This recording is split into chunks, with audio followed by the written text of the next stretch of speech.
guys, hope everyone's having a good day. Today is the speed and plyometrics for Thursday, so I'm going to walk you guys through each exercise, and then at the end I have a real quick announcement about something that's coming up that I hope you guys can all take advantage of. So the first exercise is a kneeling sprint, okay? It's a lateral kneeling sprint. So the very first thing you guys are going to do is 20 meters, so I want you guys to put your knee that's down on the line that you're going to. So if I'm going to push off my left leg, I want to face this way, and I want to have my foot out here, and everything stays the same as last week with the normal kneeling sprint, but this time we're going to lift up and we're pushing off and opening that way. A couple things to look for is, obviously we don't want to be sitting back, we kind of want to have all of our weight on this leg, and when we drive, I don't want to just pivot and then put my foot right here and then run. I want to get somewhere with that first step. Sorry, my dog is licking his foot. Oh, buddy. Oh, buddy. Okay, you can do that. You want to get somewhere with that first step. Oh, sit here. Sit. You want to get somewhere with that first step. So it needs to be more out here, and then you're turning and running, okay? Sorry about my dogs.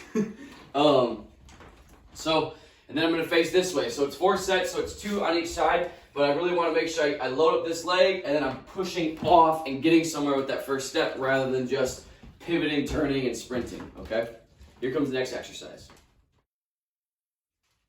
So after you do the kneeling sprints, you guys have normal 30-meter sprints. And so remember, every 10 meters you run, it's going to be a 1-minute break. Anytime you go less than 30 meters, give them the full 3 minutes anyways. It's not going to hurt you to do that. So again, normal sprints, really looking for, and yesterday I did a slow-mo video of some of my kids doing the exercises, and I really wanted to see if they were getting that extension in the back leg. Sometimes when they run, they kind of leave this knee behind and they take another step. You really want to drive off that knee.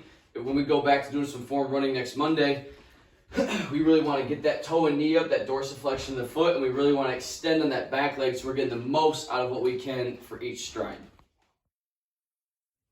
So for these exercises, I know you guys have done before. I just want to keep reiterating and explaining how to do it, make sure we're getting the best technique possible so you guys get the most benefit possible.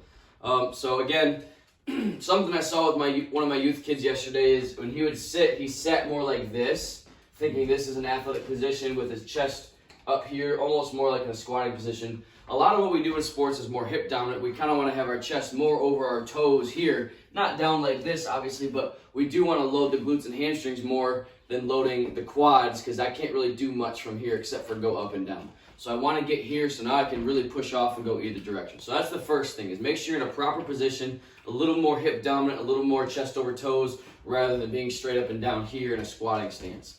So I want to be here, and when I go, I want to be extended. Again, I took another slow motion video of one of our athletes, and just making sure that at the peak of their extension, when they're just about to lift off and get off the ground, that they're at full extension with their hands, hips, knees, and ankles, really, really opening up that hip. And then when you come back to land, you have to close that hip down here and then reopen it explosively so that you guys can get another big jump for the second jump. Couple tips. Make sure when you're coming back down from your jump, you're in full extension, you pull yourself back down, get more into that hip dominant position, chest over toes a little bit. I'm pulling myself back down and loading into the next sprint, and as little of ground contact time as possible. I don't want to jump, catch myself, and then try and go again. I want to jump now, and that requires good landing technique as well. So for this exercise, again, it's going to be exactly what it sounds like. Much like the double broad jump, this is going to be the double vertical jump. So again, get in a nice position. You're going to extend now. Instead of throwing your hips and your hands forward with a broad jump, I'm going to be going straight up. And then when I pull myself back down, I'm going to get in that position again as fast as I can, pull myself down, and explode into another high jump. A couple things you guys can look for. You're never going to match that first jump probably, but you want to get to as close as that same height as you had on the first jump as possible. And that's really going to how you can measure this. Another tip is making sure that when you land, I know I've said this before, but you want to pull yourself down and use your hands. Don't shortchange your jumps by only going like this, or the complete opposite by jumping like this, right? We're not superheroes, we're not cartoon characters. We need to use physics to our advantage. So we've got to throw our hands and hips at the same time, making sure we get that full extension so you guys can get as high as you possibly can. So for your last exercise, it's a drop and a lateral hop, okay? So I think last week or Monday, you guys had a drop and a broad jump. Well, today, we're moving outside of just this plane of going forward and backwards or only up and down. In sports, you guys move left to right diagonally all the time, so we need to try and mimic that as closely as we can in our training. So what you're going to do is the same principle as the drop and a broad jump or a drop and a vertical jump. I'm going to step off and I'm going to land in this position, right? I want to land in a good athletic position, and then when I go to jump, I'm jumping off to the side as far as I possibly can. The way I kind of explain this, and I might not be explaining it as clearly as I want to, but this is a lot like a jump cut, guys. For my guys who play football, when you land and you're getting somewhere laterally, this is a lot like being a running back and seeing a hole open, and you're running inside zone, and you see a hole open to the left. You're taking that and you're jump cutting the other way. We just don't have a ball in our hand, and the goal is to get as far as you possibly can, but land controlled, right? So you'll see on maybe one of the videos, one of the kids jumps and then kind of just takes a step off to the side like that. That's not really finishing the drill. You want to land, boom, and I want to stick, hold 1, 2, and then I can get out. Because now, in the couple weeks to come, we're going to progress just landing and jumping, right? We're going to progress to a sprint. We're going to progress to maybe a side hop and a broad jump, or a side hop and a vertical jump. So you need to practice good landing mechanics so that next time we progress this, you're in a good position now to then progress further on. If you can't do it, then you need to work on the landing rather than trying to jump 10 feet that way, right? The goal is to jump, but the most important thing is that you're landing with good sound technique, okay? So you'll do 3 on that side, and then you'll go and do 3 on the right side. You might find that one side is not as good as the other one, or you feel more comfortable on one side. That's completely fine and normal.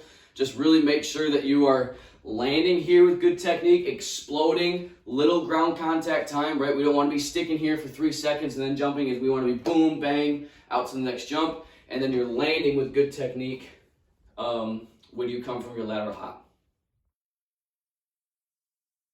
Okay, guys, so that's it. There's your exercises. Let me know if you guys need any help or explaining anything else. And please do me a favor and comment or like so I know that I'm giving you guys good material to work from. Also, if you can let me know what was your fastest 30-meter fly time today, and just kind of post it in the comments, maybe a picture, just tell me what you got. And hopefully we can then reduce that time over the next course of the month, okay?